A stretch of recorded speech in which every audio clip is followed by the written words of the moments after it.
Salut les amis, After Zap, image numéro 665. Aujourd'hui, on va démarrer avec l'anniversaire de l'international anglais Dele Alli qui fête ses 24 ans, auteur d'une belle saison avec les Spurs. 8 buts en 22 matchs pour Dele Alli.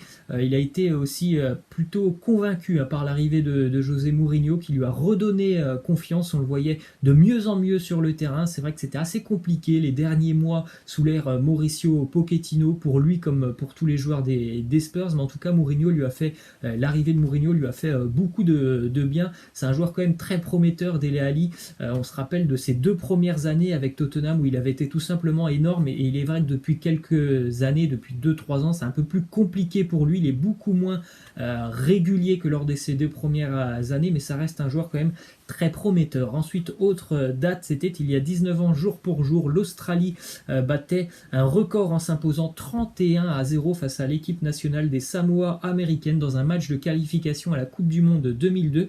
Il faut savoir aussi que l'attaquant australien Archie Thompson avait inscrit 13 buts lors de ce match, assez incroyable. Déjà 31-0, c'est un record. 13 buts, je pense que ça doit être aussi certainement l'un des records. 31-0, c'est quand même assez impressionnant. C'est quasiment un but toutes les 3 minutes. Ensuite, autre date, c'était il y a 13 ans, jour pour jour, Cristiano Ronaldo inscrivait ses 2 premiers buts en Ligue des Champions lors d'une très belle soirée européenne. C'était à Old Trafford. Manchester United s'était imposé 7-1 face à la Roma. On rappelle qu'à ce jour, il est toujours le meilleur buteur de l'histoire de la Ligue des Champions avec 128 buts inscrits dans la grande compétition européenne. Ensuite, quelques infos du côté de la France. La Ligue de football professionnelle voudrait débuter la saison 2020-2021 de Ligue 1 et de Ligue 2 les 22 et 23 août prochains. Cette date a été votée à l'unanimité, mais bien évidemment ça dépendra de l'évolution de la pandémie de coronavirus. On rappelle que normalement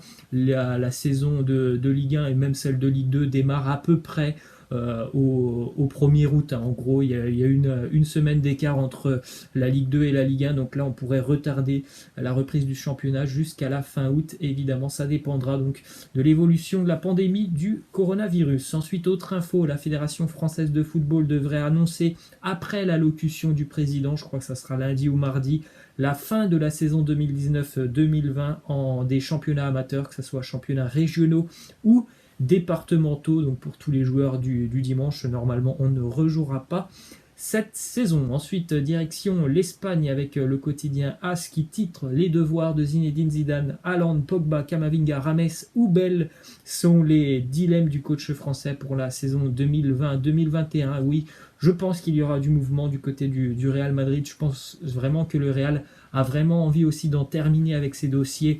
Gareth Bale et Rames Rodriguez sont des dossiers qui traînent déjà depuis quelques années. Le Real n'arrive pas à s'en séparer de ces deux joueurs. Peut-être que ça va être pour cet été. Et aussi, forcément, le Real a peut-être aussi envie de se renforcer, encore une fois, au niveau peut-être du milieu de terrain. On sait que Camavinga, Pogba sont toujours pistés.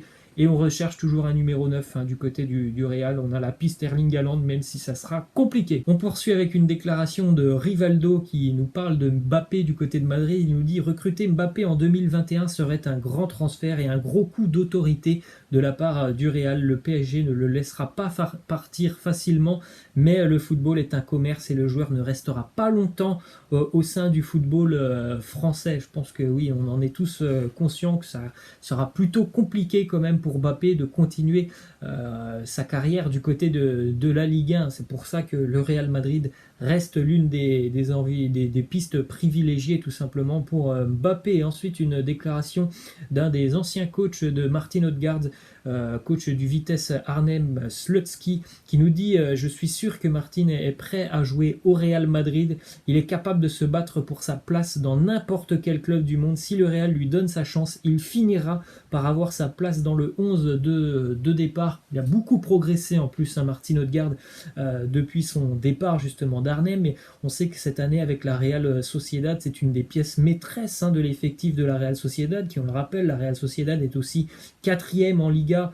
C'est parce que ça joue bien et que Martin Odegaard est très à l'aise dans cet effectif. Donc forcément, ça reste là aussi un joueur qui peut, pourquoi pas, tenter d'aller gagner une place du côté du Real Madrid. Ensuite, une info qui concerne Karim Benzema, qui a annoncé le lancement d'une vente aux enchères en ligne, en collaboration notamment avec Adidas, où tous les bénéfices seront reversés à la Fondation des hôpitaux de Paris. Poursuit avec cette autre info qui concerne le Real et le Barça. L'International Champions Cup qui devait être organisé à Las Vegas l'été prochain est annulé. Le Real et le Barça devaient s'y affronter notamment pour un classico. C'est une compétition où il y a quand même en général de très très belles équipes. Et bien évidemment ça sera annulé cet été. Ensuite une info qui concerne Lautaro Martinez, puisque son agent a répondu à beaucoup de questions et a répondu en même temps à l'attente du FC Barcelone. Il a dit tout simplement que pour le moment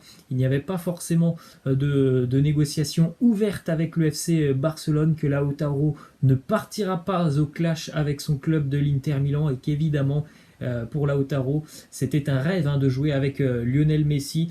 Il a même dit à cette déclaration qui ne voudrait pas jouer avec Léo Messi, surtout que les deux se connaissent très bien avec la sélection argentine. Mais voilà, pour le moment, c'est le calme plat, on va dire, dans ce dossier entre Lautaro, l'Inter et le Barça. On poursuit avec une déclaration de l'agent de Philippe Coutinho qui nous dit après le match de Ligue des Champions qu'il a disputé en Angleterre, nous en avons longuement discuté et la Première Ligue est un championnat qu'il a toujours aimé, où il a adoré jouer et où il aimerait probablement revenir jouer. Donc c'est plutôt intéressant ça pour Barcelone, puisque on sait qu'ils ont envie de se séparer de Philippe Coutinho, et on sait aussi que visiblement il y a déjà quand même quelques clubs anglais qui semblent être intéressés par Philippe Coutinho. Donc j'espère pour le Barça que c'est un dossier qui aboutira. Donc on pourrait revoir normalement Philippe Coutinho du côté de la Première Ligue dès l'année prochaine. Ensuite une déclaration de Raúl Jiménez, l'attaquant mexicain de Wolverhampton, qui nous dit que tout simplement les Wolves peuvent se battre pour le top 4 de la Première Ligue. Nous pouvons nous battre pour cela et je ne pense pas que nous serons déçus si nous ne le faisons pas. C'est une équipe vraiment impressionnante, cette équipe de Wolverhampton qui est arrivée en Première Ligue il y a 2 ans, qui est très très difficile à battre, cette équipe de Wolverhampton qui est très bien engagée cette année en Europa League, qui est à 5 points de la Ligue des Champions. C'est dire si c'est vrai que c'est une équipe qui est quand même maintenant joue et est capable de jouer les premiers rôles en Première Ligue. La Ligue des Champions, ça semble quand même compliqué, mais ils sont toujours là aux portes de la LDC, à 5 points je crois de Chelsea. On poursuit les amis avec cette statistique intéressante sur les équipes qui font le plus de matchs nuls en championnat. On a Arsenal qui est en tête avec 13 nuls sur 28 matchs, c'est assez incroyable, c'est quasiment un match sur 2 pour les Gunners où ils font un résultat nul. Wolverhampton est à 13 nuls sur 29 matchs, et en Espagne on a l'Atlético Madrid avec 12 nuls sur 27 matchs. À noter que ces 3 équipes ont quand même des défenses qui sont assez solides. Bon, ça fait peut-être bizarre de dire qu'Arsenal a une défense solide, mais c'est le constat que l'on peut porter depuis que Mikel Arteta est là. Les Gunners encaissent beaucoup moins de buts qu'avec Unai Emery. Ensuite on continue avec du côté de l'Italie. À partir d'aujourd'hui, l'AC Milan va commencer à fournir des trousses de soins contenant masques et autres gadgets du club aux abonnés du club de plus de 65 ans. On continue avec cette info qui concerne aussi Paulo Dybala et Alessandro Del Piero qui se sont lancés un défi. Ils vont tirer chacun 20 coups francs, 10 du pied gauche et 10 du pied droit. On va suivre ça lorsqu'ils vont réaliser ce défi. Je ne sais pas trop qui va pouvoir s'imposer, puisque c'est vrai que les deux sont quand même très très doués avec leurs pieds. On se dirige maintenant du côté des pays de l'Est avec cette info du côté du championnat russe. Malcolm, le Brésilien du Zénith Saint-Pétersbourg, a reçu son trophée de meilleur joueur du mois, et il l'a reçu d'une manière assez improbable puisqu'il l'a reçu par drone. Confinement oblige, il était donc à sa fenêtre en attendant que le drone arrive. Vous pouvez retrouver d'ailleurs cette vidéo sur les réseaux sociaux. Autre info du côté des pays de l'Est, le seul championnat qui se poursuit à l'heure actuelle, la Biélorussie, qui d'ailleurs une nouvelle journée de championnat en Biélorussie ce week-end. Et bien il faut savoir que le Dynamo Brest offrait la possibilité aux gens du monde entier d'acheter un billet virtuel et d'être ainsi virtuellement au stade, en plus de quelques autres avantages. On a vu ça, c'était mercredi lors d'un match de Coupe de Biélorussie. Vous pouviez acheter un billet virtuel et puis vous aviez votre photo qui était au stade, où il y avait beaucoup de maillots de grands clubs européens. Vous avez cette photo de la tribune avec voilà, des maillots de Manchester, de Chelsea, du Real, du Barça qui étaient en tribune avec, pour les personnes qui avaient acheté un billet virtuellement, leur photo qui était avec donc ce maillot. On poursuit les amis avec une déclaration d'Hernan Crespo qui nous dit: il est très difficile d'être Messi, personne ne peut se mettre à sa place comme personne ne pouvait à l'époque se mettre à la place de Maradona. Ça me fait plaisir de le voir jouer en équipe nationale, j'adorerais le voir devenir champion du monde. Comme tous les amoureux de football, on aimerait que Messi ou Ronaldo puissent remporter la Coupe du Monde avant de mettre un terme à leur carrière. C'est, je pense, le rêve ultime pour ces deux joueurs. Et on va terminer avec cette question de fin, l'Euro 2020 qui est reporté à 2021. Est-ce que vous voyez des cracks qui sont peut-être trop jeunes ou encore pas prêts pour cette année à y participer, et des joueurs trop vieux ou bien qui ont fait leur temps et y dire définitivement adieu? Si vous avez des noms de joueurs qui seront peut-être trop vieux l'année prochaine ou qui sont trop jeunes cette année pour être à l'Euro et qui pourraient donc être présents l'année prochaine, si vous avez des noms, laissez-moi en commentaire tout ça. Vous avez une piste notamment sur cette photo avec Eduardo Camavinga. Si vous en voyez d'autres, laissez-moi en commentaire vos propositions. Voilà les amis, c'est la fin, je vous laisse et je vous dis à la prochaine. Ciao.